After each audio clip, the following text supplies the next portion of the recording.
Hello, everyone. Welcome back to this anonymous podcast where we talk about anime. I am Storm, and my gracious hosts are. I'm Mikey. I'm Monkey D. Luffy, baby. I'm Luffy, baby. I'm Seamus. Hi. Nice to meet you. Just the hype. Yeah, I'm looking my let's go. Hi. It's like I'm Seamus. The energy went so down, so high, so low. I love it. As Seamus just suggested, we are doing the live action One Piece the entire season in this episode. Yes. So, whoever would like to start, go ahead. So we're already breaking the rules of this podcast by not technically doing an anime. It's off to a great start.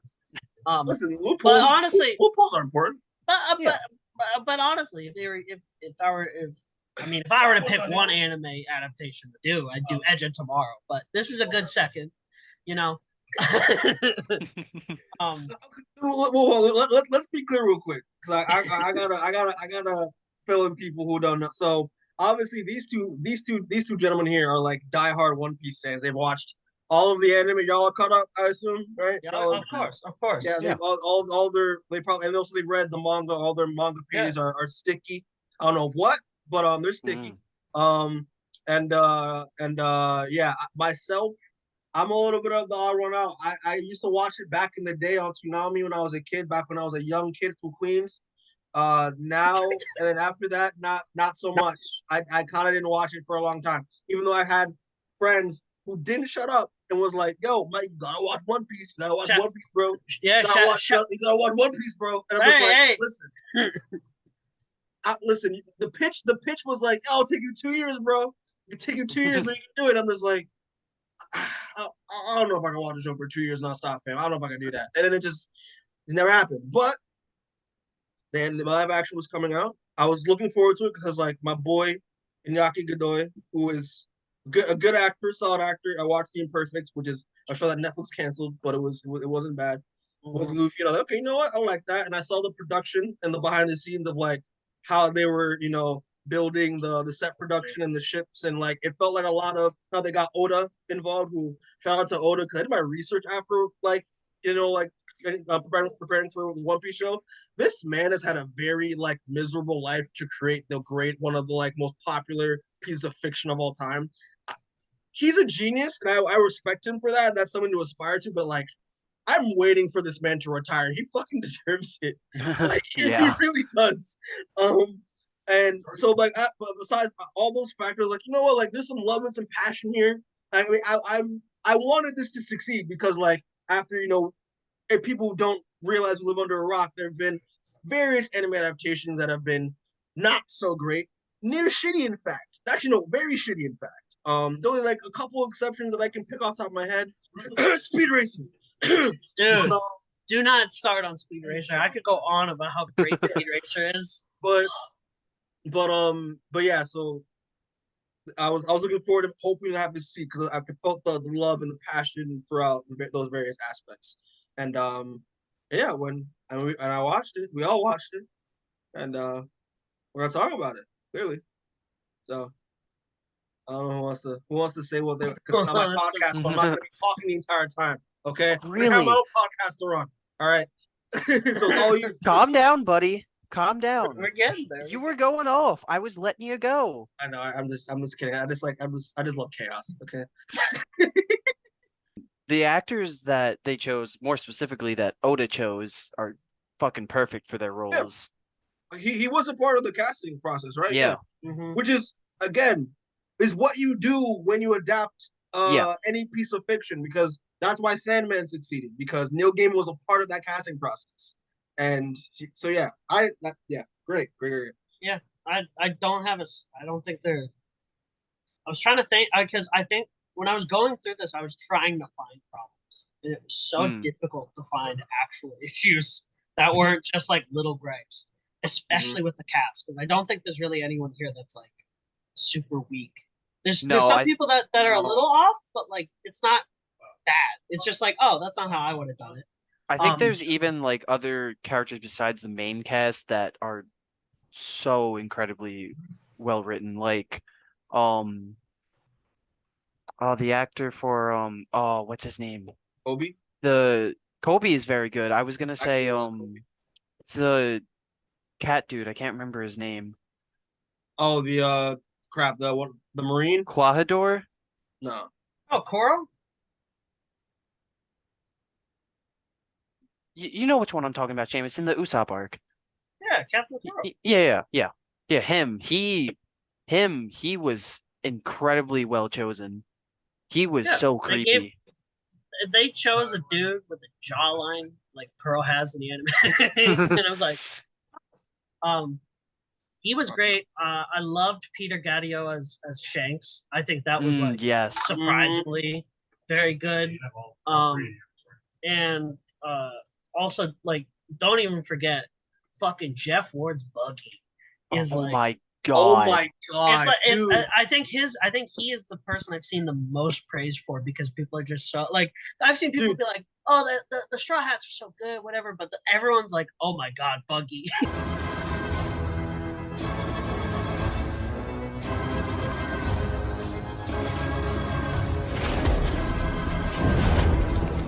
Yeah.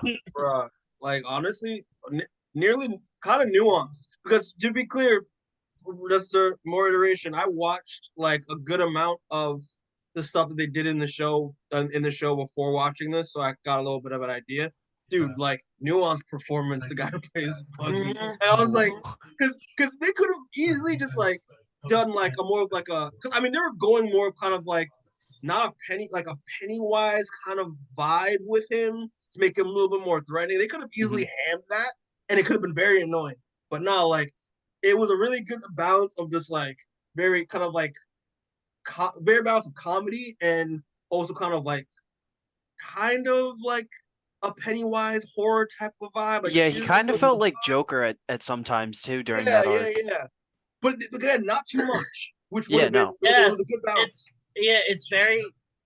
I mean, like, of course, me and Storm knowing like all of Buggy's character and like all that stuff, it gives a very good performance that lets me know that he knows exactly where Buggy's character is going and like his backstory because he gives like the bitter kind of cynical and like asshole character performance, but you can tell that he has like a pretty good reason for being bitter and cynical, which is why I think he hit so well because he was just such a goofy asshole, which is what Buggy is. I mean, nowadays Buggy is not as like much of an asshole. He's just a complete dunce now. But I gotcha. Yeah, but yeah, I think he might be the best casting of this entire show. Honestly, like I think it's like I did like Buggy a lot, and I'm gonna talk about the Straw Hats in a second because I really like the Straw Hats a lot. And the arcs that they went through throughout the course of the season. But I fucking loved Mihawk. Oh my god, like, dude. awesome. Dude, you should have seen us when he came on screen. His intro was hard. They did not need to go that hard. Dude, the entire time we were like, oh my god, is he going to cut the ship in half? Is he going to cut the ship in half?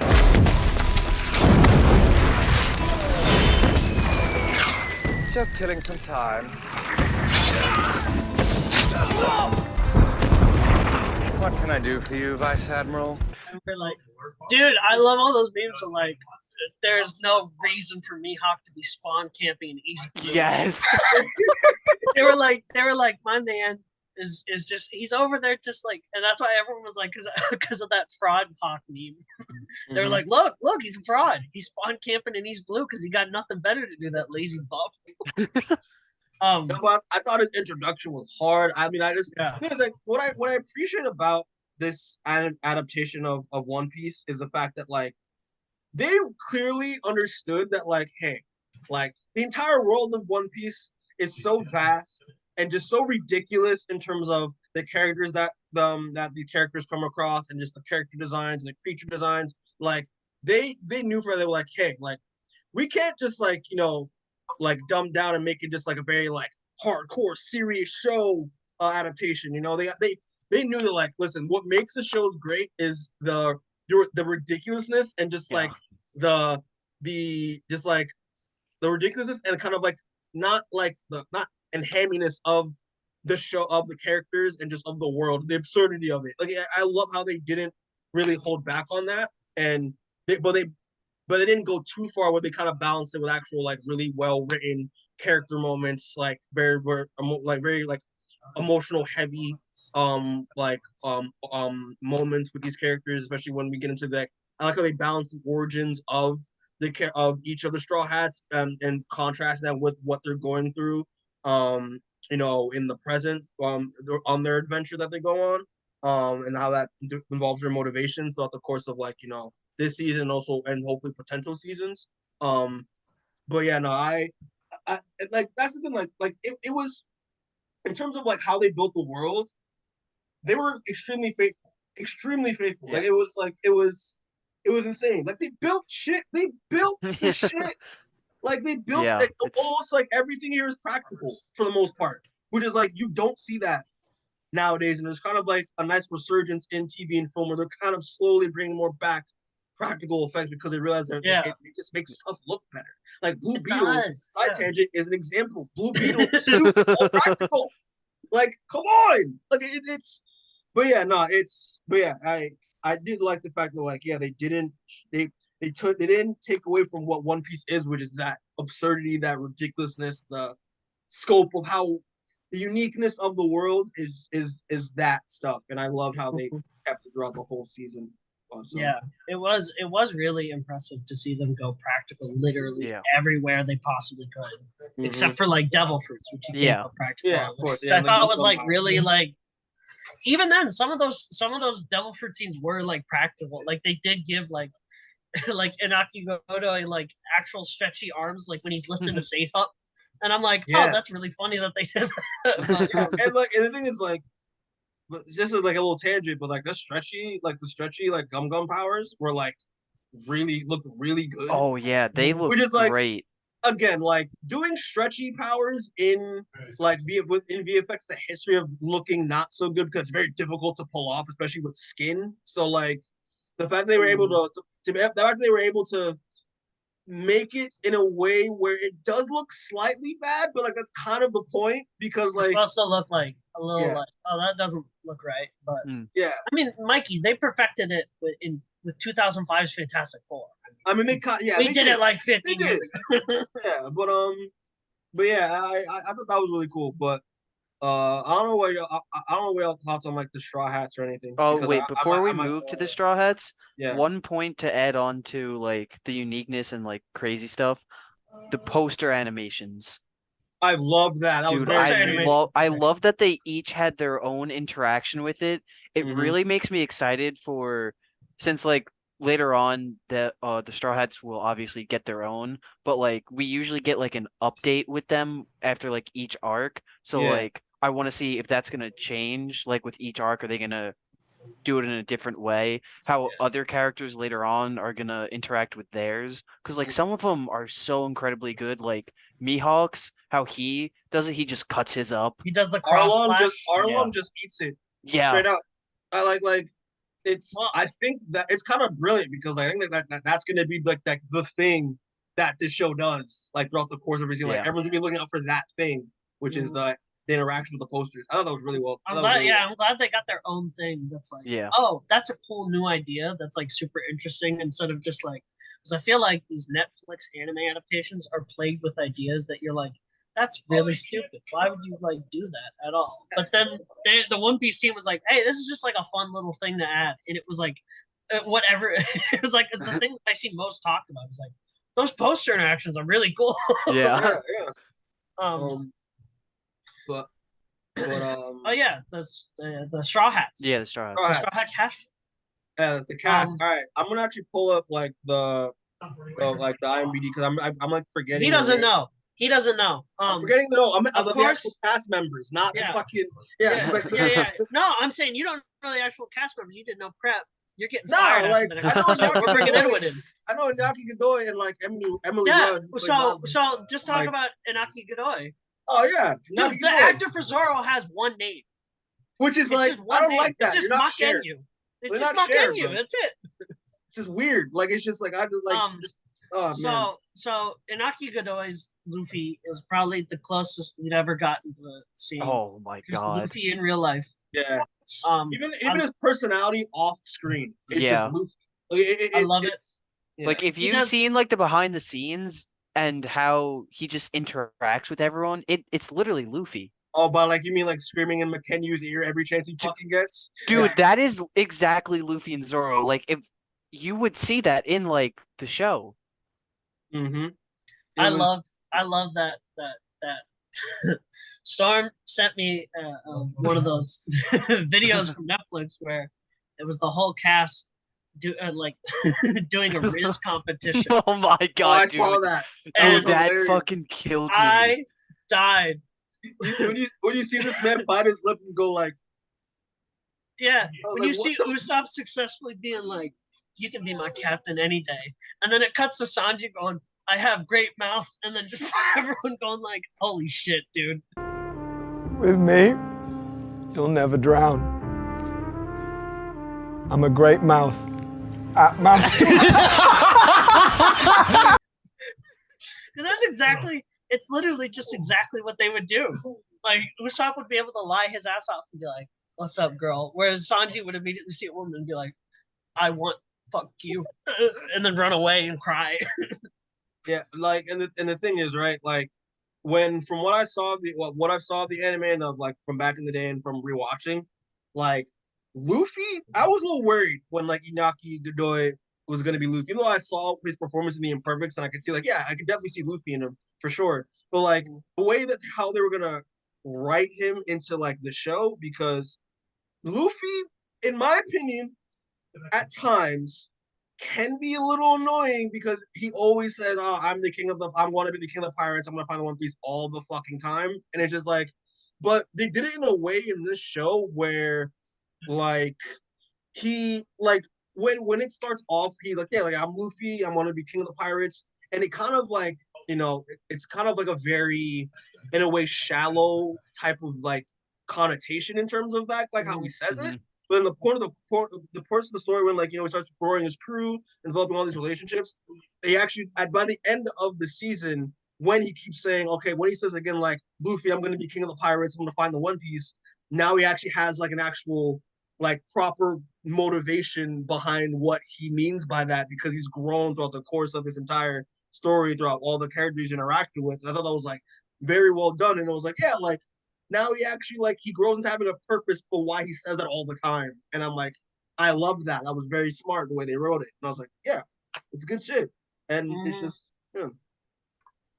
I think he might be the strongest of the main Straw Hat cast in terms of like just absolutely nailing his character. And like he just has a perfect marriage of like having the anime characteristics of Luffy while also still keeping it pretty grounded and still keeping it like, exactly. You know what I mean? He doesn't do too much, but he doesn't do too little, and makes it so that way you're like, this is just a guy wearing Luffy's costume, and you're like, I don't know who this character is. But... And he captured that. Like the thing was like I think I heard one reviewer say, I think it was Moist Critical actually, because I saw his thoughts on One Piece, but he was saying how like it's not like kind of what you said. It's like it's not like when you've seen other adaptations of anime where they try to just do a carbon copy of the characters on screen. He just like instead of doing that, they just like they did try their best to capture the character as best they could, but they most important, with why it shines, is they captured the spirits of these. They embodied the spirit of these characters, so that like they can so that they can like have room for different changes that could make to enhance the source material, to enhance that. I thought it was. It's what made Cowboy Bebop not a good adaptation, is that it felt like they didn't get the spirit of the characters. They just got how the characters talk, and that's it. And they're like, "Oh, here's how they talk," and you're like, "That sucks," because Cowboy Bebop has some really deep and really interesting characters. But for them to nail it on One Piece is like, I'm like, okay, you can shit the bed with Cowboy Bebop, you can shit the bed with Yu Yu Hakusho. I don't care. As long as you got One Piece, I'm happy. That was the one I went. That's all I needed. I love Luffy in this. I love Luffy. like his journey, the way he like cares, how extremely loyal he is to complete strangers that he meets. When like every time he meets a new Straw Hat, they're like complete strangers to him, but because he sees like, hey, I can see potential in this into this person in terms of not only just like the journey of finding the One Piece, but also as a friend. Like he's extremely loyal to them when he first meets them. I cannot wait, Mikey, for you to see some of the later editions and the way that he still continues to go about it that way. Yeah. Even when he is maybe the most like famous and dangerous pirate on the seas, by just going up to someone and being like, "Join my crew! Hey, join my crew!" Yeah. And the whole Straw Hat crew is just like I mean, especially with Robin later. Oh That's my god! That's one of Oh my yeah. favorite. That's one of my favorite scenes of a Straw Hat joining, the way that she appears on the ship, and everyone's like, "We're gonna fucking kill you," and Luffy's like, she's come fine. on." Look, she asked to join. Where else is she gonna go? And then Robin's like, "Oh, thanks, Luffy." He's like, he's like, "Ah, you're just sitting there reading. What's the problem?" Or like when like Luffy's sitting there like this, kicking his feet on Brook's piano. And he's like, "Hey, join my crew." And Brook's like, "Okay." I'm like, "Oh." He really captures that spirit. Yeah. And I feel like the other person who really like nailed the spirit of the character is Makenyu Zoro. Yes. Zoro's Yes. amazing. I just love the way that he just doesn't give a shit. Yeah. Give less of a just shit. like, and I'm like, that is all he is. It's just a guy who's just like, I only give a shit because I give a shit because I only give a shit because Luffy gives a shit. Yeah, exactly. Like I love the fact that like he's a guy that like doesn't really care much about anything besides being the greatest swordman, and then like by the end of the show, he's still a guy who doesn't care about anything, who just wants to be the greatest swordsman in the world, but just like, at like 95%, not at like a full 100. I think it's great. That's what I love. Throughout the entire thing, he's just so stern and like straight faced, and then he just needs to be humbled which happens at the end. He gets humbled by Mihawk, and then he gets more into like helping Luffy and everyone else. Plus, he now knows what it takes to be the greatest swordsman. Yeah. It's the care. They nailed that fight with Mihawk. Oh my god, dude. I was staring at Storm. I was staring at Storm, and I was like, they better have him pull out the little blade and say, "I'm not some savage who would hunt rabbit with cannon." And I was like, he's got to do it. That's all I need. He's got to say it. And then he pulled out the blade and did it. And I was like, 10 out of 10. 10 out of 10. His adaptation 10 out of 10. I don't care. and it's just like, listen, sometimes, man, when you're cocky as shit, you gotta get mollywopped to know what's up. Like it just makes sense in terms of character development. I thought that was really well done. And then just, because I always wondered, like, when I saw images of Zoro, like, in either cosplays or from the anime, I was like, how the fuck he got that scar? I'm glad I know why. And I'm sure you can guess how he gets the other scars after the time. Which I can't wait for them to do that shit when they're like, when Zoro gets confident again, and then they send him to train with Mihawk again, and Mihawk is just like, you're still shit, bro. But one thing I do want to highlight though is I really thought McKinney did a really good job with the action and the choreography. I thought he killed it. Like, oh my god! When you see him, he doesn't do it a lot, which I was like, I want to see him do this more. But when he puts that third sword in his mouth and just goes off, I think it's very well done, and also I think probably very difficult to. I don't know how they did that behind the scenes because it seems like a very difficult thing to do. But I thought it looked really awesome. Like he killed a lot of the stuff. I think at the end with Sanji, I was like, that's I was gonna say, I think as much as I love Inaki Godoy, Emily Rudd, all those guys, I think that you got to give absolute props to Taz Skylar and Makenyu for like putting in the fucking work to get the action scenes down. Like I saw an Instagram post of Taz Skylar who's going for his red belt today, and he's like, 2 straight years of doing 4 or 5 hours a day, and then when I was in South Africa doing 8 hours a day training in jiu-jitsu, and I was just like, I'm so glad this guy did that, but like, it's insane. Like, I'm glad he loves the character enough to be like, I'll train 8 hours a day just to get Sanji's kicks down. Like I think one of my who you need. I think one of my favorite action scenes for Zoro was in like the first episode when like he he's about to leave Luffy and Nami behind in the like courtyard with all the Marines, but then he turns back and then like you see him like slide through the Marines and just like cut them was so good. Unfortunately, though, even though I do praise McKenna with in terms of the fight choreography, I did see it. I don't know if y'all saw it online, but like, no, I saw it. You saw there's a slight error in that first episode, I think first or second episode, and I can't unsee it. And I'm just like, oof, like I saw it and I was like, motherfucker! I was like, you had to slow that shit down to see that because like I didn't notice that on my I can look past it because like obviously like he's gonna be running around. Something's gonna happen with the props. They can't make it like these like heavy, just like. I was like, I don't give a fuck, bro. That looked sick as fuck when he was fighting all those dudes in the courtyard. I was like, who cares if his sword? And like, Storm's Zoro sword broke. Like, you don't see us going at him. Yeah, that's true. I mean, but him fighting Axe Hand was one of my favorite fight scenes. I love that a lot. And then like they get that payoff where it's like he put the sword in his mouth and it's like it was like, oh, so that's what that sword does. I thought that was so funny. Oh, I love that a lot. I want to talk about Sanji now.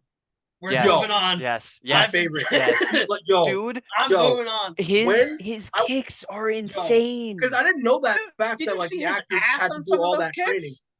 Yes. Sanji's caked up. They got my boy caked up, and I was like, they got my boy caked up. I was like, oh, he's the because if you watch the anime, like he's like a string beam, and the fact that he was doing those kicks and he was like lean. I was like, bro's caked up in this adaptation. Like, I guess. Okay, good choice. I'm gonna talk about before I even get to like his cake, like his origin story and stuff like that, and his ass. I want to talk about that last fight, bro. When you see that when that shark man is like talking shit, and you see this man take off chest like, don't badmouth Nami, bro. I was like, what? And then you see them do the whole like the whole like Mouton shot thing. I was like, this is amazing. Like, and you could tell, like, like doing all that training paid off because it looks incredible. Like, it looks amazing. And I can't wait because they're teasing Zoro starting to call out his fighting, his move names because everyone else is doing it. Yeah, and I can't wait until we get like Onigiri. And like, you know what I mean? The one sword style guy, and I'm like, oh, it's gonna be so fun. I think I think he's gonna do it. I think his first call out Storm is going to be when he's fighting Mr. One. Oh my god! I think he's going to do such a good fight when he does the one sword style EI. I think that's when he's going to first yell it out, and there's going to be no one around to hear him. He's going to be like, good. Yeah, but no, I thought Sanji. He was one of my favorite characters. Like I thought it was so cool. I just like the fact that like this man. Okay, low key, and Shameless will understand this. This man is the Orange Cassidy of One Piece. I love that. I think it's amazing. He got the hands in the pockets, just like, hands in the pockets. Only uses his feet, and like that's the he uses his hands to make amazing culinary masterpieces and to make some food, and it's just great. But he uses his fucking feet to kick some ass. I love that. I was like, that's amazing. I've always loved Sanji's like rationale for it. Where he's like, I use my hands to cook. I don't want to ruin these babies for cooking. You don't want to ruin the merchandise, man. Come on, like he makes artwork with these. I think it's great. And I think first off, the set piece of crap, I'm like forgetting the name. It's French. Shit. Baratier? Baratier? Yeah, Baratier. I thought it was so creative, and I was like, that is amazing. Like that is just a restaurant just out at sea. I think it's like a really cool concept. I thought it was like it was I thought it was really amazing. But his relationship between him and Zeph, I thought was really interesting and just really cool. The fact that like he seems he wants to help out Zeph in the Baratier because he feels like he owes him because he kind of saved him from because he was trapped on an island with him for so long. That was really interesting. It was kind of like there's a term for it, but I'm getting at. I thought it was really interesting relationship that they had together. That backstory was great. The way that they did it. I genuinely almost cried when they got to the end of that. Like that shit hit. Yeah, like and him talking about the Hawk, like his having talking I want to go find the All Blue, which obviously contrasts Luffy's motivation to find the One Piece. That was really really cool. Like there's a lot of like synergy and like interconnecting like motivations with all this Straw Hat. I think is really cool. But I said this to Storm. So this is what Oda has specifically said that the One Piece is not the friends we made along the way. You see that meme, by the way? Because so here's what I'm saying. Here's what I'm saying. I think that at the end of this whole thing, Sanji should use I think the All Blue was the friends we made along the way to try to rizz up Nami and Robin again. Yo, and for them to be like, that is the dumbest fucking shit you have ever said. But yeah, no, I thought Sanji was really great, and yeah, Taz Skylar did a really good job. I didn't really, because like when I was watching the anime, I was watching it. Cause I remember I was watching it subbed, and I used to watch it dub when I was younger. But I kind of thought of like Sanji as more of like a French like guy. Okay, yeah. So I don't mind them making him speak. No, making him a Brit. I thought or a South African. I don't know what they made him, but I thought it worked very well. Yeah, it's because of Zeph. He is French, but it's because he grew up with Zeph. So then he kind of got the accent from Zeph. I like that. Yeah. I like that. Which do you also know who else the Zeph actor played? No. He was Ghost. He was Ghost in the old Modern Warfare. That's kind of wild. You did your research. That's a deep ass. Dude, no, but if you go back and listen, you can actually hear it. He doesn't change his voice at all. It's literally like, oh my god. All clear. Squad, regroup on me. Scarecrow, photographed. Roger that. That's because I knew I recognized his voice from somewhere, but I was like, I don't recognize him, and I recognize his voice. So what was he from? And then when you were like, yeah, he's old Ghost, I was like, that's wild. All right, who's next? Nami. I want to talk about Nami now. Yeah. All right, Nami. I like Nami a lot. Very tragic, especially when you learn what her backstory is. Like I thought they kept her mysterious in the beginning, and then towards the very end, you actually learn about what her backstory is. It's so tragic. Like, damn. I remember hearing that Emily Rudd auditioned using the scene, where she's stabbing herself. Yeah. And I was like, that is a bold maneuver to do. But it is also like I think it's probably Nami's most important scene in the entire show as up to this point. I thought so. I was like, Mikey, even in the manga, when you're caught up right now, that's still like her that's her crazy ass fucking moment that she has in there. I mean, she has others, but like that's like her emotional climax. And I thought when I saw that scene, I completely understood. I was like, I totally see why Odo immediately was like, yep, cast her because she did that scene so incredibly well. Like I don't think I could have imagined it any better. Mm-hmm. Yeah, I mean. And I just want to say real quick. I mean, also just shout out to her because I was watching interviews with her like pretty recently because I'm in love, obviously. Baddie. Oh my god. But she's also a huge like anime fan. So she is the nerd of that group. I feel like she was definitely the one who like all the rest like Mark and you would be like, yeah, I read manga before, and you could tell it was more like I live in Japan. I probably read manga before, but Emily Rudd was like. Yo, so like, do you guys want to talk about like, I don't know, Bleach? Do you guys want to talk about like Jujutsu Kaisen?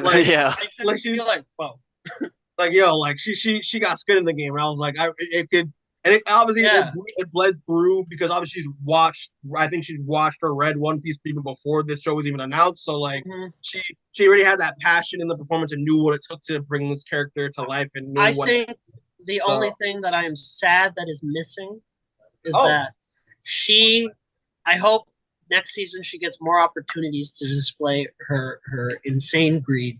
That is one of my you get hints of that where she's like really down to make bets with Zoro. Yes, I'm hoping in the next season they really like let her do those goofy ass scenes where Nami's immediately like she just sees the dollar signs in her eyes and she's immediately like money because it's such a fun because she's always down to bet the character arc is that before she's always down to bet because she's trying to get all that money to buy the village from Arlong, but then like afterwards she's still like really down to gamble and bet and like get money, even though there's no reason for her to. And then that's when like all the Straw Hats are like, oh, she's just kind of greedy, isn't she? Yeah. Yes, And it's especially really- when she it's her makes best- the bet with Luffy for the ship. Yeah, and you're like, oh, I liked it, but I just want to see her like just throw in that scene where she sees the pile of gold and she's like, we have to find out how to get this out of here. We have to take this right now. But I loved her. She brought up the same thing with Inaki Godoy, where like brought the spirit of the character while also keeping it like grounded and still like, yeah, that's a real person. I feel like I can, you know what I mean? I think she was probably like second or third strongest out the gate. I think Inaki Godoy, Makenyu, Emily Rudd, and then Taz Skylar I liked, but it took me a minute to warm up to his Sanji, and then by the end I was like, I think he was about tired. But yeah, she was so good. She was great. I liked her using the staff, and I was like, she was climb dope attack, with that. climb attack. And I wish they did it. I wish she did it a bit more. Well, Mikey, you're gonna that's gonna get an upgrade. wait till she gets the one that controls weather and starts doing like the nunchuck shit. Oh. Yeah. Okay. She's gonna have she know. I'm so glad she read the manga because she already knows what she's signing up for when she's gonna have to do all the nunchuck shit with the climb attack. But like, that's kind of sick. But nah, I loved her. really like Nami, especially that like. I just again like they made her very mysterious with her backstory, and then when they did that reveal of like why she's actually greedy and like well greedy and like why she's stealing in the first place because it's to save the town that like got ransacked by Arlong. I was like, wow, that's such an amazing like motivation and just like I thought it was so good. Again, a lot of these backstories, all these flashback episodes that they weave in with these characters, I think are so well done and just really made me love these characters so much more than I expected. I was like, damn. But it's she was great, man. She was great. And then I remember when shout out to Maddie because when the show was coming out, he was like, the one thing he was like when he nervous about the show, like, I don't like the way the Nami's hair. I'm like, who gives a shit? Like what? I was gonna say, listen. God bless Maddie, love Maddie, but they just the most like I think even more of a One Piece fan than me. Just so into it, and that's why I'm like, I get the hair looks a little weird. I appreciate the effort that they went where they were like, it's just Nami's red hair, and I'm fine with that. I'm not gonna bitch about that. But I just think like you can let it look goofy without it being like real stupid. Yeah, but overall she was great. I liked Emily Rudd's performance as Nami a lot. And she's fine. So I mean that also is that's a bonus. But the performance is all that mattered, obviously. But performance was all that mattered, and they're all, and she also is still supporting the strike. So yeah, and she's not like Paul Rudd, which is like I thought at first, but I was like, no relation to Paul Rudd. It was so funny watching them all, like God bless them. They were all trying not to break strike rules while also trying to be like, I love One Piece. I love One Piece. Like Emily Rudd was literally like. Red in the face, just like completely tense, just like I can't say what's happening, but thank you. And I was like, these poor souls, because they love this shit so much, but they're also like, I don't want to break the strike because that's bad. But oh man, but yeah, I Shashi was great. All right, who's next? Is my nigga next? Who's next? Oh yeah. Yeah, we could talk about John, we can talk about Jacob Gibson's Usopp if you want. My nigga Usopp. Yo, listen. Okay, one question. Like, I want to get serious with this, right? So, I don't know because I know what Usopp looks in the manga and the anime, and I see him here, right? So, real talk was the way Usopp with the really light skin and the long nose did they decide to actually like race bend the character? Is the character actually Asian like in the anime?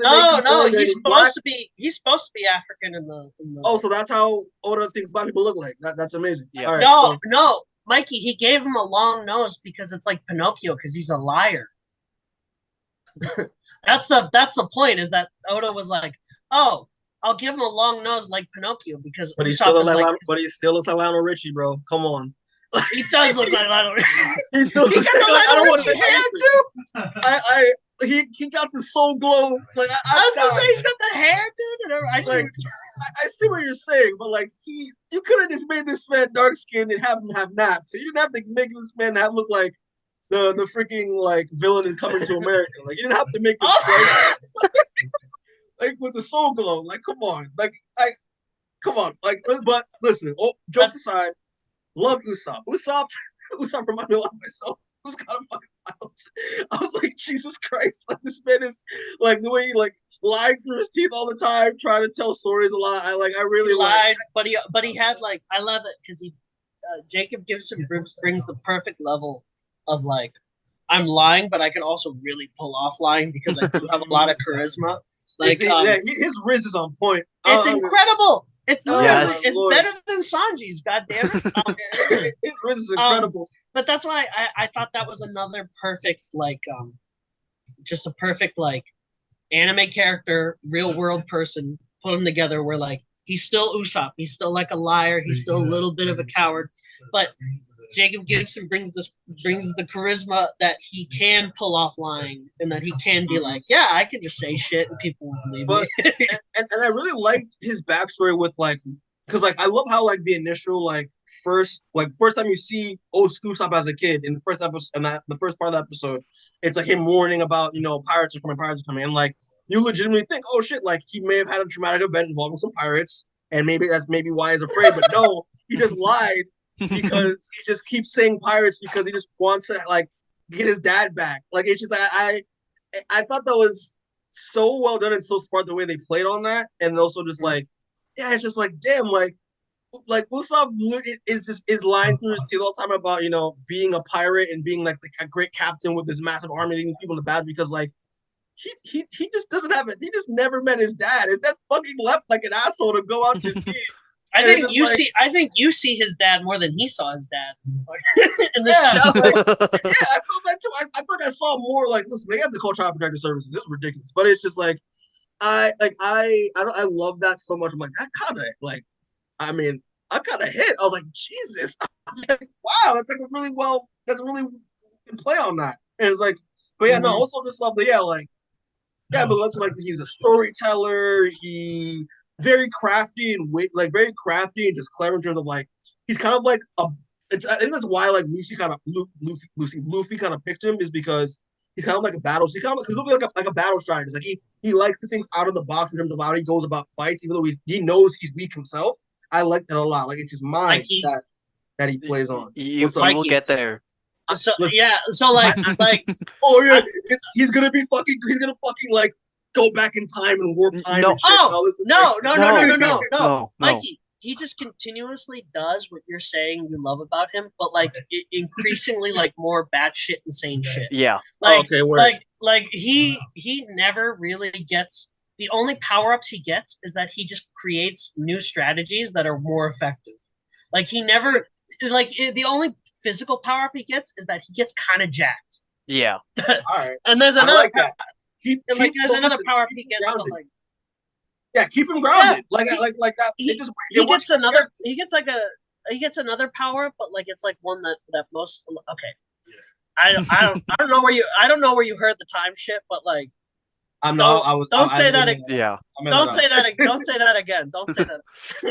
Because that's the thing with like everyone who watches One Piece, like for people who haven't watched it, be like, oh yeah, like I'm assuming he's gonna get extremely more goaded later on after like. Well. I'm saying like you're towing the line of some heavy spoilers later, but yeah, at least from Film Red. Okay. You're talking about that. I was thinking of what he does in I think it's Enies Lobby.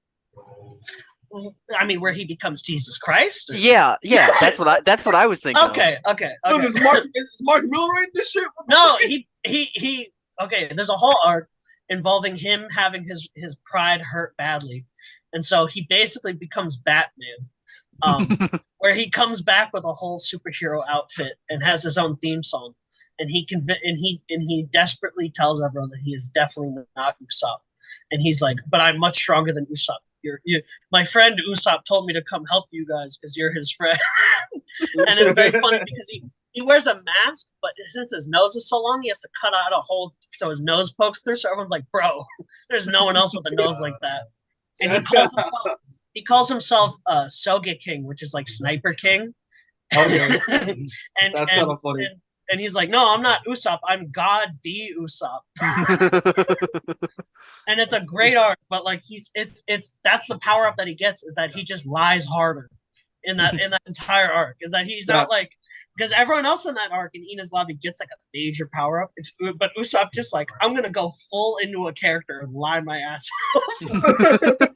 And like even in Alabasta, he defeats a dude by lying so hard he passes the fuck out. Dude. Dude, I cannot wait.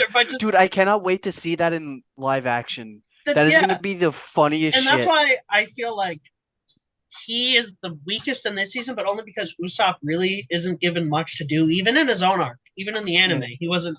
The fight was mostly with Luffy versus Kuro, and that's why I'm very excited to see him because I think the actual Usopp arc is Water 7. That's like the actual one where Usopp is like the focus and his conflict is the focus of that arc. But I really like Jacob Gibson as Usopp. I'm more excited to see what he does later when he gets more shit to do. But like even seeing him as little as he can, when he was like dancing in that fucking bar, drunk as shit. Yeah. I was like, this dude could definitely carry. And the thing is, like, I feel like his introduction, like they gave like his intro, because I heard like because I remember seeing the Usopp arc when he's introduced is when I watched the anime. It's pretty dense. So like the fact that like they stretch it out 2 episodes because like the character is that important to the Straw Hats going forward. That was really well done. His relationship with Kara, and I like that a lot as well. Like it also kind of showed like hey like he kind of also has this undying loyalty that like which makes sense why Luffy picks him because he can relate to that. And I'm just like, you know what? Yeah. Well, that's why I'm saying you're gonna really like Water 7 because that it's like the entire focus and conflict is about Usopp's undying loyalty to things and how he like cuts the bullshit when he's serious and it's very good. And that's why I'm really excited to see Jacob Gibson do that hopefully when they get to that in the future because I feel like that's gonna be the shit where people are gonna be like, wow, he might be the best Straw Hat because and I don't know about you, but like when at the very end of the show when like they put their leg on the barrel and they talk about and they say their motivation out loud, I honestly was thought that like like Usopp's motivation I forgot what it was but I thought he was about to say that like he was going to find his dad because like he doesn't know his dad and Luffy does, so like that's what I thought he was gonna say when he's gonna put his leg on the barrel. But what do you all remember what he said? What is he wants to be a strong warrior of the sea, I believe it is. Yeah, strong warrior or just a strong warrior. I was like, I mean, the way you kind of your character set up, I mean, it makes kind of more sense. Like you want to find your father, like. But that's like it does the way it's set up. But like the rest of the show, it is more about him finding like his own strength beyond lying. That makes you know what I mean. So he can support the other Straw Hats and actually like instead of just getting. You could have also mentioned that. He straight up stopped caring about finding his dad like almost immediately. Yeah, and he's more like, oh, I should more care about the people who are actually with me than the person that left me. And I'm like, that's a cool arc. That's actually dope. You know what I mean? And then he tries to find his inner strength to support the people who are with him and who support him instead of trying to put his energy into someone who didn't want to do that for him. And you're like, also. Shout out to Usopp because even though his dad used 2 gats, this man is like. All right, we're gonna talk about the Shanks pirates then. Yeah, I mean, yeah. We'll touch on the boys. Yeah, I like. Yeah, I'm sorry. Go ahead. Talk about it. It's funny, like, my dad used 2 gats. Now, fuck it, I'm using slingshot, the mightier weapon. I love that a lot. But yeah, that the Shanks pirates were very well done. I like seeing everyone. Even though they did not have characters like the Shanks pirates usually don't. Dude, it's so funny that they get more screen time here than in the anime or manga. Yeah, really? Like I can name all those dudes. I don't know a single fucking thing about Ben Beckman. I don't know a single fucking thing about Lucky Roo other than that he's a round fuck. I don't know a single thing about Yasopp other than that he just does trick shots. And even Shanks, the only thing I learned recently was like that major spoiler that I'm like, whoa. Yeah. And it's only because Mikey, they only just revealed any of like Shanks's like actual history, like 10 Just chapters revealed in like, November. recently. In November Yes. of last year, they were like, "Hey, by the way, because you find out stuff about Shanks that's like pretty superficial about like what crew he used to roll with, and that's about it." And then just last November, they were like, "And by the way, here's like where he came from. Here's what like his family history is." And you're like, The fact that you're learning that now is like kind of sad. "It's great. No, it's great, dude." No, it's Because good. Shanks remains like a force of nature, kind of bigger, larger than life character for Luffy throughout the whole Yeah. series. Yeah, but yeah, Luffy's- I feel like that makes sense the way they even set up in here. Like he has a presence Exactly, for the which is whole- why I the whole- really like not knowing a lot about Shanks and not seeing him a lot because he would only show up in the manga for like a quick scene where he reacts to Luffy's accomplishment. He's like, he's getting there. And then there's one major scene at the halfway point of the anime where Shanks shows up and basically shows off how powerful he is. And Luffy quickly realizes that he's like, wow, I still got like fucking years to go before I can get there. And so that's why I'm kind of glad because now in the manga, at least, they're at the point where Luffy is very close to Shanks, which is why they're starting to reveal more about Shanks' backstory. So that way, like, I got me, you. it's all very well crafted, and I hope that the anime keeps it. And by the way that they're doing Shanks already, I'm like, I think they're keeping his And- like. And I really like seeing like Shanks and his crew, especially like in those flashbacks with the young Luffy. And shout out to that actor who plays young Luffy. He did a really good job. And just seeing like how much of an impact these guys that you don't really see as much like have an impact on this kid's life, and that's the reason why he's doing what he's doing. That was really well done.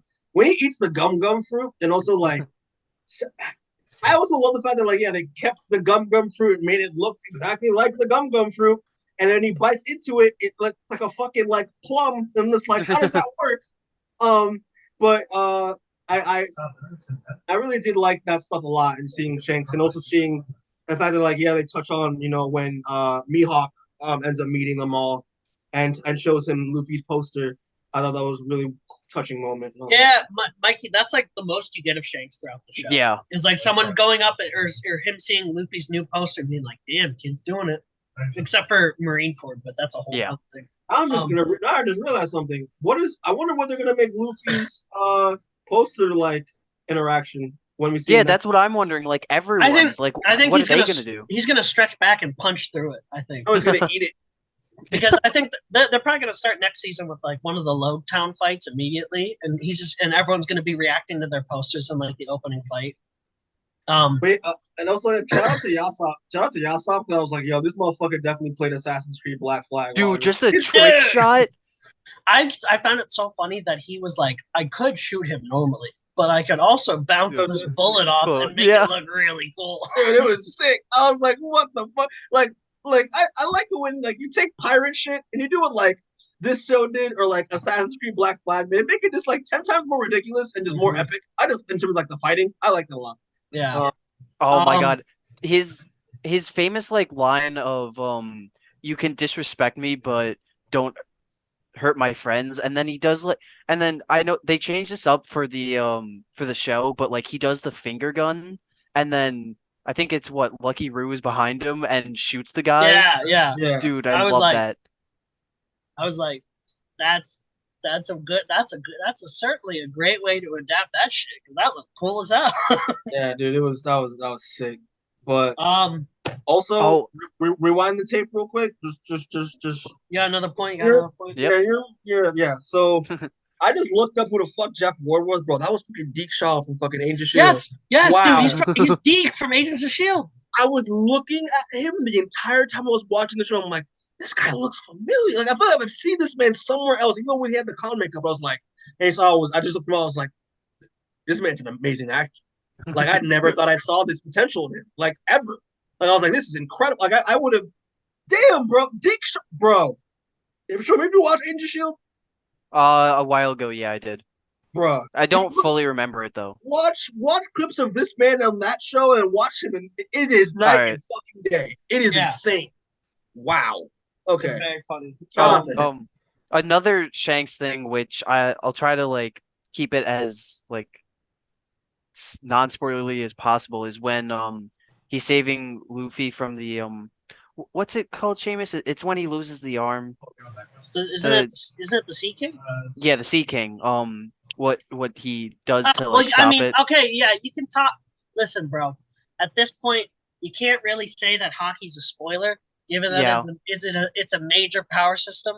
That the type of I like how I like the type of hockey and like the way that they used it. It was very good. It's if they're showing it off now, you kind of got to talk about it because it's like, it is a thing, and you can't really say like I don't want to spoil it because like these people probably won't get it explained to them until like Sabati, which is going to be in like a decade. Yeah, but like because they definitely. Even though they even use it they definitely use it later on too. They used the sound, they used everything about it that was like, hey, this is hockey. We're using it. Which I liked. I was like, yeah, good. Make it hockey this time instead of Oda being like, Shanks did something. Maybe I should make that a power or something. But yeah, hockey is already being seen. I wonder if they're going to just introduce it earlier than they did. So that way, Yeah, because like are you referring to when he like controls that fucking monster with his eyes? Yeah. Okay. Yeah. Oh, that was cool. I feel like I feel like Garp also man. had to have used it later on, like when he was fighting Luffy too. Yeah, I mean, Garp, like they didn't show it, but like it kind of seemed the reason like Garp is so powerful is because he's like a master of hockey. You know what I mean? So that's why, like, whenever Garp fights, I assume he's always, at least in this, that he's using. That kind of caught me off guard, man. When I thought when like Luffy like came up to his granddad and was like, "Yo, like I'm gonna do what I want," and his granddad was like, "No, I'm gonna put your foot in my bro. This making stretch, bro. What are you gonna do?" And then, like, oh, believe me, so hard that he goes. I was like, whoa. I can't wait till you see like young Garp scenes where you're like, this dude has like no powers, but like he is going toe to toe with like Jesus Christ himself. He's literally like, what's up? Like when he rolls up on Whitebeard and Gold Roger, and he's like, let's fucking go, let's fight.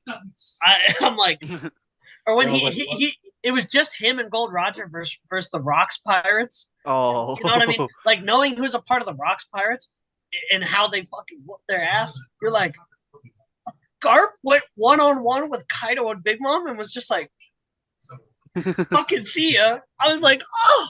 So that's why I'm very glad they got like a hardcore Scottish dude. Yes, that is the exact energy that Garp. Mikey, I was like, so Garp is Scottish. Inaki Godoy is Brazilian, is Latin American. Does that mean that he is part Scottish, so he is technically Miguel O'Hara IRL? But yeah, I really Garp is the one that I think I had the most issue with in this show. I agree. Because me personally, I don't really like his arc in the show, even though it ended at a place where I can kind of like they ended the arc with like, oh, we're gonna give you like actual Garp next season. You know what I mean? Where they kind of needed like an I just wish it was Smoker. I just think it would have been better if they had, you know what I mean? Even though they teased Smoker at the end of the show. Dude, that was so I was like, I think instead of this being Garp, while I get Garp is important and he has such a tie to Luffy, it is way more of an insane scene to see Garp pull up at the end of Ina's lobby when Garp shows up and they're like, oh my god, that's like Vice Admiral Garp. And Luffy's like, Granddad, what are you doing here? And then everyone tweaks out and they're like, you think that's how they should have ended the show? That's how. No, I think they shouldn't have had Garp this season at all. Like in the where you kind of like, you know what I mean? Like you have Garp show up at the beginning where he executes Gold Roger, and then you have him show up later when he does at Water 7 when he just pulls up with Kobe and Helm Heppo and he's like, "What's up, grandson?" What's up, grandson? Like so, like Storm? Do you think that they are going to do a much more involved reveal with Dragon next season? Like, do you think Dragon's gonna have more of an arc if Garp has more of an arc instead of just like the quick like? He's got to have something if they changed Garp this much. That's what I was saying. Is like Because like that's important that you see Luffy's dad for a split second, but then they don't mention that it's his dad until Water 7 when Garp They're shows up. definitely someone's gonna interact with him, and then it's gonna be like, oh, you're Luffy's dad, pretty much. Like they won't like outright say it, but like they'll, I guess, I think they're gonna at least they're gonna name drop Monkey D. Dragon. You know what I mean? Yeah. They're gonna say that, and everyone's gonna be like, huh? And he's gonna be like, and then I just can't wait till the Straw Hats are like, wait, your dad's also like the leader of the revolution, and Luffy's like, yeah, well, whatever. I got a crazy family tree. This is very, but yeah, like what you said with Garp, that's one of my like few like major gripes with the show. Mm-hmm. I get it. I understand why they had to do it. It makes sense in the context of the show, but I think because I have seen the anime, it just doesn't hit as well as maybe it would have if I haven't seen it. I don't know if that's true for you, Mikey, because I feel like you, by the sounds of it, kind of really liked his arc. I didn't mind it. Yeah, I thought it was cool. Like, it's not like amazing, or I mean, I didn't think it was like whoa, but I did like the fact that, like, you know, with Garp, that, you know, he was the. I mean, it was fucking okay. Listen, it was relatable shit. He was literally the dad who was forcing his dreams onto his son, and, you know, basically tested to make sure that, like, okay, even though you're probably not going to do what I want to make sure you're able to, like, you know, you're capable of going out there on your own, because what you're trying to do is so dangerous and so out there that I have to make sure that you're ready to face whatever you're gonna face, and I have to beat it into you. I'll do that. See, the reason I like Garp showing up later is because when he shows up later, his character's already past that point, and he already shows up going like, you know, I was okay when you said you wanted to be a pirate, but why did you have to go and bomb a government building? You know what I mean? We're like, that's how Garp shows up, and you're like, it's amusing because he's still like punching Luffy like, you fucking idiot, god damn it. But he's also like, he's not there to directly fight him, and he's more there to like help him out after like a hard battle. And that's why I really liked his fucking like appearance later, because it's like it literally feels like a granddad showing up, but this granddad also used to be like a fucking Super Saiyan. You know what I mean? Where you're like, whoa. I like the actor they got for him. I think that he's gonna do. Again, it's the same thing with Usopp. Like, he gets more to do later. I feel like it's gonna be better later. Like, especially when Garp's at Marineford, you got that whole shit going on. That's gonna be some tough shit, but excited for that. Is there any other characters you want to talk about real quick? I mean, I don't really got much to say on, like, I mean, I wouldn't say Kobe. I really like Kobe in this. Kobe was good. Yeah. Kobe was good. Again, that's the same actor from Evil Dead Rise, by the way. I recognized. I was like, same face, and I was like, I was like, huh. That's the annoying. I like them a lot. I like Kobe and him. It's the same thing where, like, they're not really given much to do until like Marineford. Yeah, and that's when you're like, okay, they have cool characters now. And I don't really think there's anyone else that actually like mattered. I like Arlong. Arlong was good. Arlong was good. Arlong was pretty good. That entire arc was great. That design, like the arc. The designs for all the fishmen are just so weird and just so ridiculous. I like that it was practical and they were meant to look like kind of grotesque. I like that. Yeah. I think Arlong Park might be the arc that I have the most problem with, purely for the stuff that was cut for time. Yeah, like, I get like, it. You know what I mean? Not having the actual walk to Arlong Park, not having Hachi in there, which, you know, I'm not bitching about Hachi just to bitch about, like, oh, they didn't have the squid guy fight Zoro. But, like, it's because, like, Hachi is, like, integral to, like, Sabati, and the reason why, like, Luffy kind of, like punches goes to, like, the next arc. Why Luffy, like, goes to the next arc and also, like, is like, hey, I'm gonna actually fight the entire world government for this dude. And you're like, you know what I mean? It's a really good character moment for Luffy that I'm not sure how they're gonna do now. And, like, I liked it. I'm not gonna say I didn't like it because it was entertaining and it was good, but I also wish that they just had, like, a little, like, you know what I mean? Little bit more of those scenes from the anime that I feel like actually were super important. But I just really liked his dynamic with Nami and how like Mhm. it was kind of an abusive. I don't know, like not abusive. He was just an abuser. That's what he was. I can't even make another. I'm about to say abusive uncle, but no, he's just abusive. Yeah. Yeah. And like Which, how like, that affected again, yeah, like I can't wait to see when they do like Fishman Island. Mm. Arlong comes back. Like, you know what I mean? Episode like fucking what is it, 600 when Arlong comes back? Because that's right after the time skip. Or no, maybe it's like 580. Yeah, like you get like Mikey again. You're right now. You see Arlong, you fight Arlong, you get his whole character, and then 600 episodes later, they give you new information that completely flips Arlong's character on its head. And you're like, holy shit, that was really nuanced and interesting. And like I can't. And then you go back and watch Arlong Park, and you're like, whoa, this is like a whole different arc now because I now know this whole backstory about this character and the whole reason behind their actions. And now it's like, and they do that so much, and that's what I really hope they nail in the future because like they have the whole blueprint out, so they can definitely tease way more shit and do way more like, hey, you know what I mean? Like stuff with like fucking Bartholomew Kuma, like all the like build up with Doflamingo, all the build up with Vegapunk, and like who is he and what's going on there. I feel like they should got a whole arc that they could build up, and I'm very excited to see how they do it. I hope they do it well. I will say the fact that one thing I was like, "Eesh," was like when I saw this man flip a house, I immediately thought like he's doing too much. Right? I was just like, I was like, you're like, oh, you don't need to be doing all that.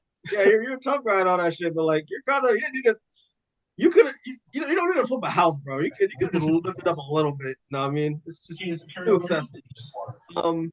But yeah, I mean, I don't really know what else to say on characters. I'm kind of done with characters now at this point. I have a question for both of you because I'm like, because you watch the anime and all that, and you're caught up. So like, obviously, if this show does well, which I mean, it has great reviews, overall positive reviews. It's on Netflix, number 1 on Netflix right now in terms of TV shows in the U.S. and probably the world. And also if this show gets season 2, which like.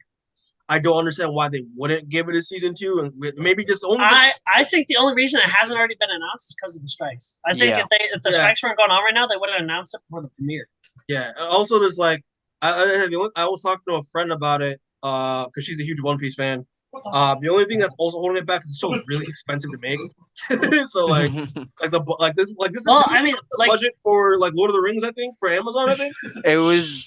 I know it was more than like Game of Thrones. Each episode was however much the entirety of season 8 cost. Like each episode was equal to that.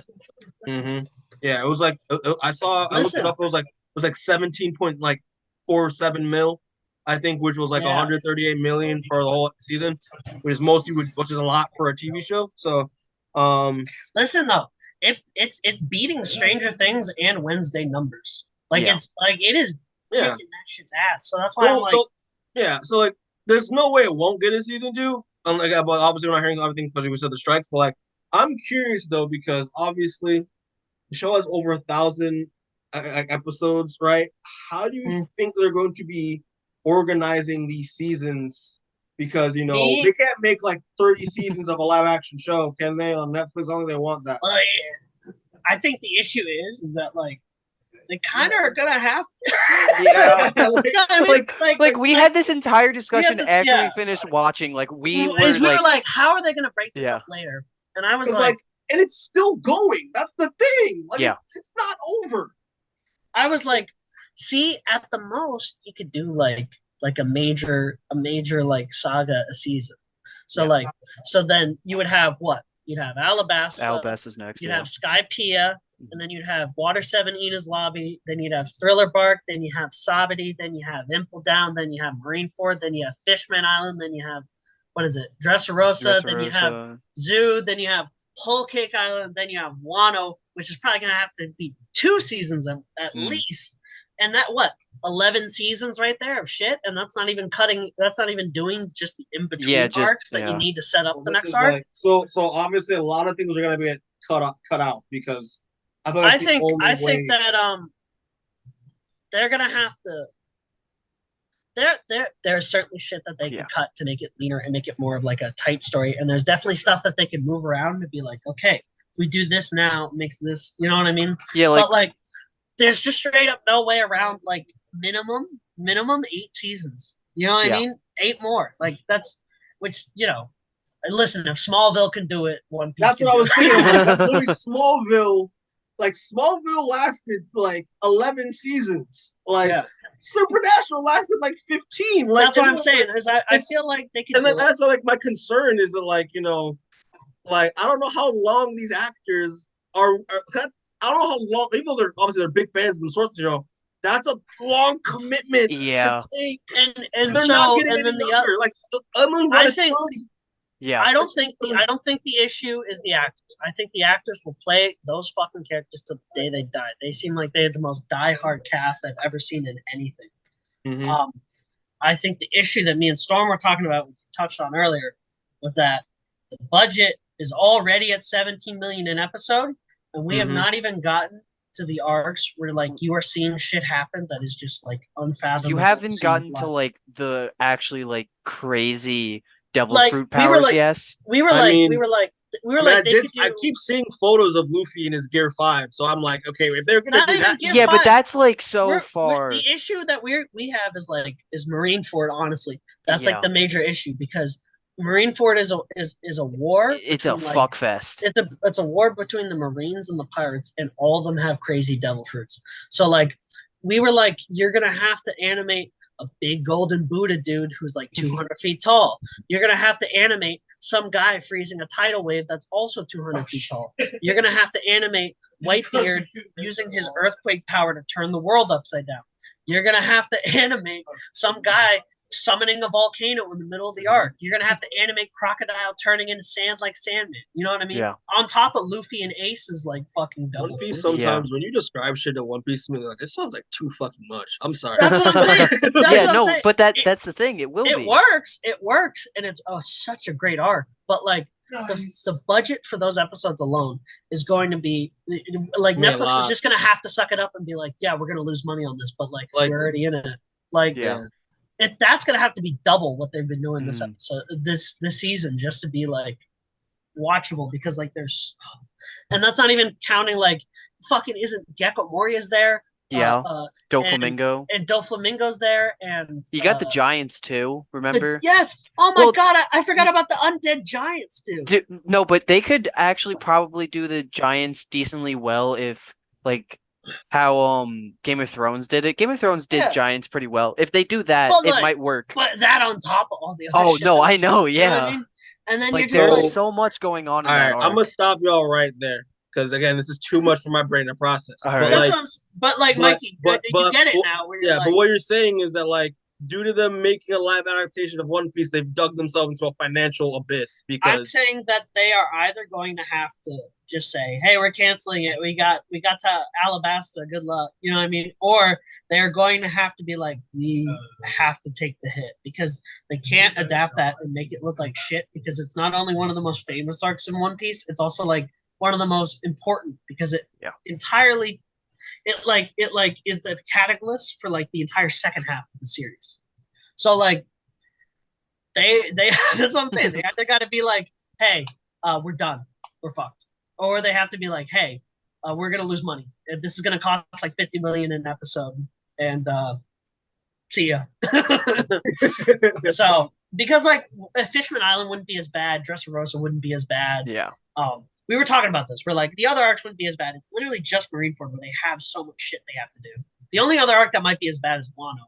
Purely because it's like Marineford takes place mostly in like a brick harbor. That's just like harbor made out of brick. And you're like, oh, it's water and brick. That's easy. But like Wano has all the crazy shit, but it takes place in like an intricate feudal Japanese setting that like they're going to have to get a time period done while also having like a dragon the size of like a fucking skyscraper fly around. It's just gonna be that's gonna be like 100 million an episode. We're all gonna be like, see you Netflix, you're bankrupt now. Listen, all they gotta do, you gotta cancel The Witcher, okay? cancel the fucking Witcher first, save some money there. They might have to cut some shows to make it work. Cut the Witcher, cut that live action Yu Yu Hakusho, because there's no way you can do that without making it look goofy. Fucking just cut all half of those rom-coms they just throw out on there that they don't tell anyone about, and then guess what? You got One Piece. That's gonna make everyone watch it. So they honestly could just delete like half of the stuff on their platform and just keep One Piece, and they could afford to do it. It would be hilarious if they were like, yeah, this is just like a One Piece like streaming service now. Like we got the original show and we got the live action. That's it. And I guarantee you that if they did that, they probably would make a lot of money. I was just curious because I was like, that seems like a very challenging task. And shout out to the showrunner. The future of the show seems pretty bright right now, and it feels like for a couple of arcs, they can get away with. And shout out to the showrunner, who I forget his name, but he is a brother. He has a very tricky task ahead of him in terms of how he's going to be able to organize this all into a streaming show. So, good luck. Mm-hmm. Good luck. I trust that they can do it. It's more just, is Netflix going to like let them do it? Is Netflix willing to do it? Yeah. Like I feel like this made me trust in the creative aspect, and now all you got to do is bank on the big streamer to give them the money to do it. But I feel like if it was Amazon, they wouldn't give a fuck because they have limitless money. Oh, Amazon would be like, "Hey, Daddy Jeff, do you have an extra $3 billion laying around so we can make them?" And then Jeff Bezos would be like, "I think so," and it'd be like 2 dimes out of his pocket to make One Piece. You know what I mean? Whereas Netflix is like, they're heading for the graveyard anytime soon. So like, this is like their Hail Mary. But yeah, I mean,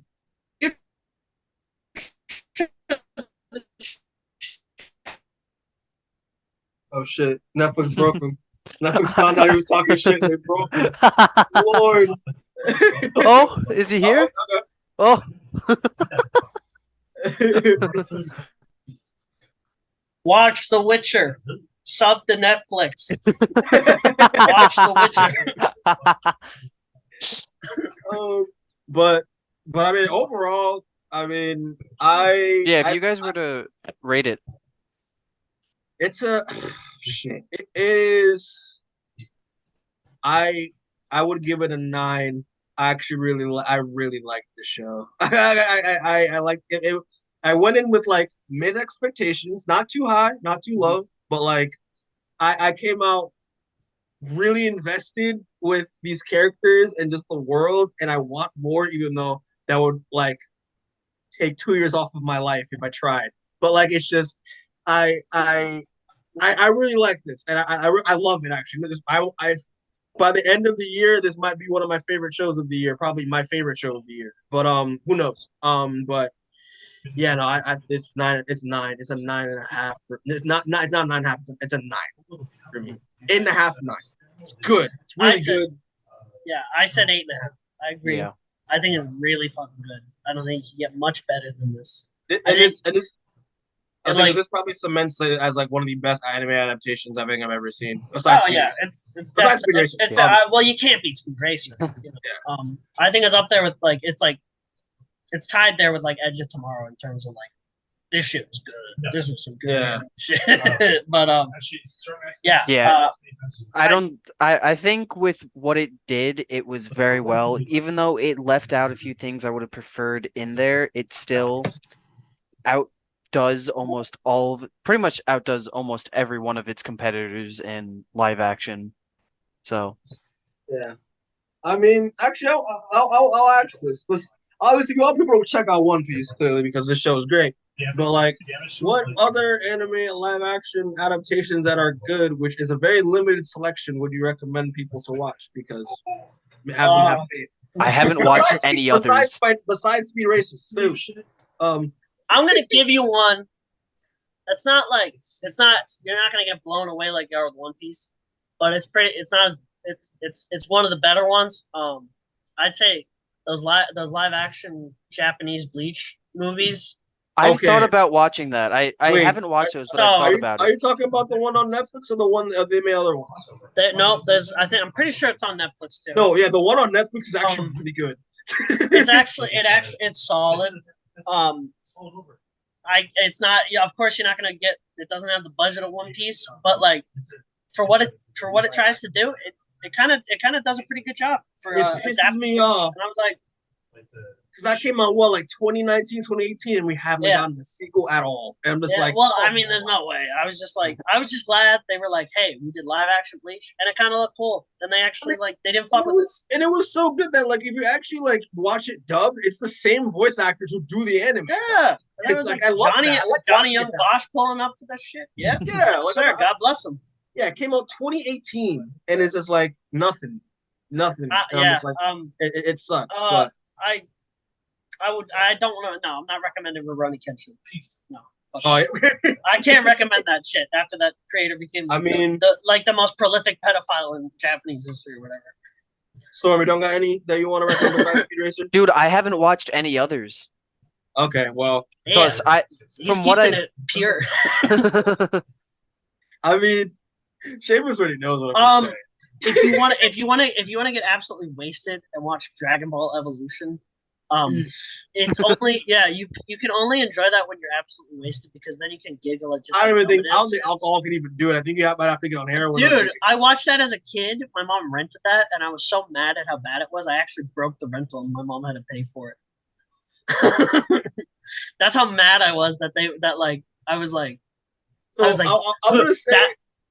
I'm gonna say a little story. So my friend, one of my good friends, his cousin who was in high school, they went to go see that movie together when it came out, and this man was so upset that he literally was like, he had a hat, he threw it up in the air, took his popcorn, threw it up in the air, and was like, "This movie fucking sucks," and he just walked out and stormed off. It's a very funny story about that is that the guy who played King Piccolo in that, James Marsters, James fucking Spike. Spike felt so bad about that that he begged the dub cast of Dragon Ball Super to be anything to make up for it, and they cast him as Zamasu, who's like one of the best villains in Super, and he gives such an incredible performance that I'm like, there's the guy who played Spike. It's like he's so fucking good as Zamasu. It's great. Well, but it's just so funny about how he felt so bad about being in that shit movie. That I would. Like, you joking? Oh my lord! I can't believe Justin Chatwin was in that. I can't believe Emily Ross. Emily and Justin Chatwin are in the same fucking movie. And I was like, Shameless. And then they were in Shameless, and I was like, this is giving me Vietnam flashbacks, bro. Oh man, but I have one, and then Seamus already knows where I'm going with this because I've told him to watch this movie multiple times. Storm, watch it. It's on Tubi. They're chilling. You can just watch it for free. But it's this one right here, Blade of the Immortal. Blade of the Immortal, baby. One of the best anime adaptations I've ever seen before watching this, and Speed Racer, obviously, because Speed Racer. But it is phenomenal. It's a revenge story with Punisher, feudal Japan, Wolverine, and it's amazing, and it's amazing, and it's very faithful to the source material. It's directed by Takashi Miike, who did 13 Assassins. Takashi Miike, shout out for one of the. Yeah. I watched Ichi the Killer at 4 a.m. last night. It scared the shit out of me. Yeah, he's one of the best. He's one of the best. Oh, Ichi the Killer. Ichi the Killer. Ichi the Killer. Yeah. That's a manga adaptation that fucking goes hard. Even though that's on the list. I don't know if I'd watch it with your family, but like that's a good one. It's on the list. I remember that because I've been slowly trying to watch all of Takashi Miike's stuff. So, but yeah, no, listen. You heard him mention in No More Heroes 3, and you're like, who is this guy? but yeah, Blade of the Immortal is amazing, and also if you haven't read the manga, read the manga. I think Dark Horse collected it all. So I mean, they have. You can also get those cool. It's one of like the 3 series that has those cool leatherbacks, like with Hellsing. Yeah, you have them all, and I got dude. Well, yeah, Blade of the Immortals on Tubi. Check it out for free. But yeah. Watch One Piece. Watch One Piece. Great. Yeah, watch actual One Piece. Yeah, both. Mikey, do both. Mikey, watch actual. I'm gonna come out with like a digestive disorder because I stopped eating because I didn't watch 2 years of it's Mikey. It's like crack. You're gonna be like, I can't do 1,000 episodes, and then you're gonna get to like episode like 80, and you're gonna be like, I can't stop. It's like it's gonna be like A Train at the beginning. Of the I can't stop. You're gonna just be running through it. You're gonna be like, I can't stop. You're gonna blow through your family. They're gonna turn into mush, and you're just gonna be like, I can't stop. I'm gonna have their arms left, like it's just cheesy. But yeah, nah, it's good. Yeah, check it out. It's great. I'm gonna rewatch it. I'm gonna make some art. I'm inspired. Like, it inspire the shit out of me. Yeah. So, but yeah. All right, Storm. What are we as our gracious host? What are we doing next time? Sure. We will be covering Chainsaw Man, and which I'm excited to do that. I've watched the anime and read the manga. Yeah. So is Seamus. Once again, me and Storm are caught up, and once again, Mikey does not know shit. Well, I watched the first 2 episodes, which you would be hopeful because that is the whole point of this podcast. But. I watched the first 2 episodes, really liked it, but then other shit started coming out, and I was like, I'll put this on hold for now. It's sitting on my Hulu. It's sitting there, just waiting to be watched again. So I will.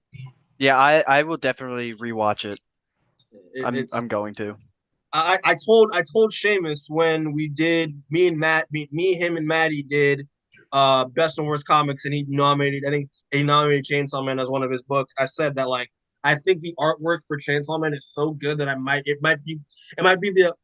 bring me back to reading manga again, because I haven't read manga since I was like in middle school. So, but yeah, I'm excited. I am very excited because from what I saw, it looks good, and yeah. Nice. All right, Storm, end it. All right. Until next time. All right. We'll see you.